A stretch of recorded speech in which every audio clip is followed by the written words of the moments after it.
Jumpa kembali dengan saya. Kita hari ini akan belajar apa ya?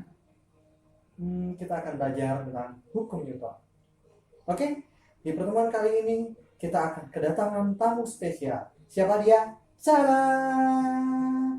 Hai. Hai Papa.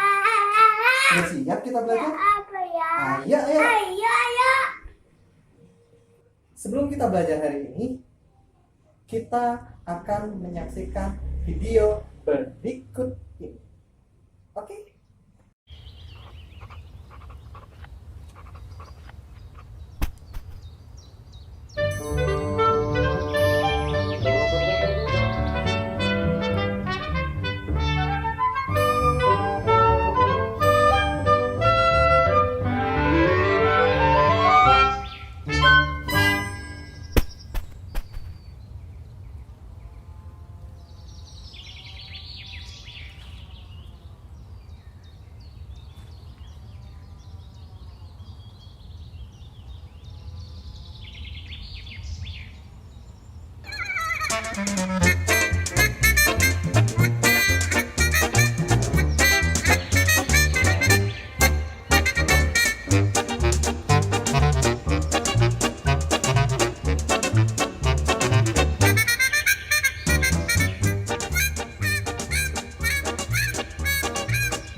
Baiklah, dari video tadi sudah dijelaskan bahwa Newton menemukan persamaan gravitasi melalui cara yang unik, ya, yaitu ketika dia sedang bersantai di bawah pohon apel.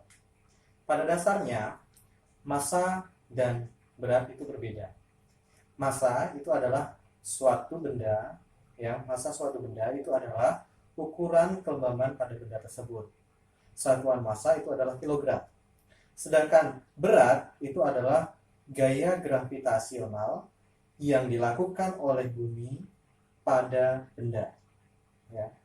Berat itu masuk besaran vektor karena memiliki arah. Arahnya kemana? Menuju ke pusat bumi. Dengan persamaannya yaitu W sama dengan M kali Q. Selanjutnya kita akan membahas tentang hukum Newton.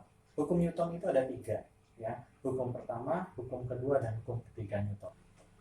Hukum Newton yang pertama menyatakan bahwa setiap benda jika dalam keadaan diam akan terus diam, jika dalam keadaan bergerak akan terus bergerak lurus dengan kecepatan tetap, kecuali ada gaya-gaya yang dikerjakan pada benda tersebut, maka keadaan itu akan berubah. Itu hukum pertama Newton. Dilambangkan dengan sigma F sama dengan 0. Atau tidak ada gaya yang mempengaruhinya. Kita bisa melihat dari gambar berikut ini, di mana ada 2 buah bola. Yang pertama itu bola dalam keadaan diam, yang kedua bola dalam keadaan bergerak tanpa ada gaya, ya. Ia akan bergerak terus, tidak akan pernah berhenti. Gitu. Hukum pertama Newton ini juga menggambarkan bahwa suatu benda cenderung mempertahankan keadaan diam atau bergeraknya. Kelembaban atau inersia benda dipengaruhi oleh massa benda tersebut. Semakin besar massa benda, semakin besar inersianya. Selanjutnya, hukum pertama Newton ini mengungkapkan sifat kelembaban atau inersia. Ya, bisa dilihat dalam gambar berikut ini.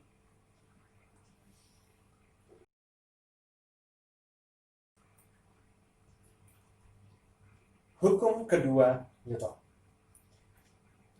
Percepatan yang dihasilkan oleh gaya total pada sebuah benda berbanding lurus dengan besar gaya total tersebut pada arah yang sama dan berbanding terbalik dengan massa benda.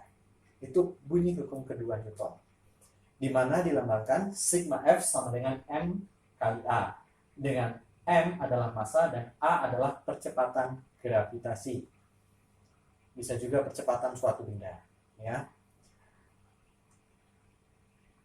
Kita ibaratkan pada gambar berikut ini, ada seseorang yang mendorong sebuah benda dengan gaya tertentu sampai benda itu bergerak. Ini berlaku hukum kedua Newton. Selanjutnya, hukum ketiga Newton. Jika sebuah benda memberikan gaya pada benda lain, benda itu akan mendapatkan gaya dari benda lain itu dengan besar gaya yang sama, namun dengan arah yang berbeda atau arah yang berlawanan.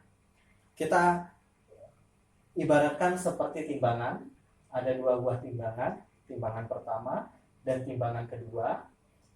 Kita taruh berhimpitan, ya. Bisa dilihat besarnya massa yang dialami oleh timbangan tersebut yaitu sama, maka bisa dikatakan sigma F aksi sama dengan sigma F reaksi, ya.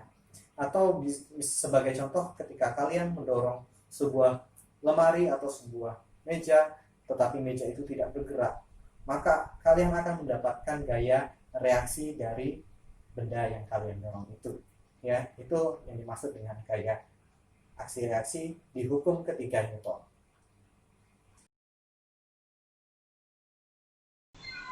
Oke, sekarang kita ke pemecahan masalah berkaitan tentang hukum Newton. Misalnya sebuah mobil ditarik oleh truk dengan percepatan 2 meter per sekon kuadrat. Jika massa mobil adalah 600 kg, maka gaya yang dibutuhkan untuk menarik truk adalah titik-titik. Cara memecahkannya, kita harus mengetahui dulu apa yang diketahui pada soal. Massanya yaitu M adalah 600 kg dengan percepatan A yaitu 2 meter per sekon kuadrat. Yang ditanyakan apa? Gaya yang digunakan untuk menarik F. Maka, untuk menjawab pertanyaan ini, kita gunakan persamaan F sama dengan M dikali A. Dengan F sama dengan 600 kg dikali 2 meter per sekon kuadrat. Hasilnya adalah 1200 Newton. Jadi, gaya yang dibutuhkan untuk menarik mobil tersebut adalah sebesar 1200 Newton. Baiklah, terima kasih sudah mengikuti pembelajaran hari ini bersama saya dan Juna. Ayo kita pada sama-sama ya. Ini selesainya. Jangan lupa ya. Nanti bisa lagi. Bye bye teman-teman.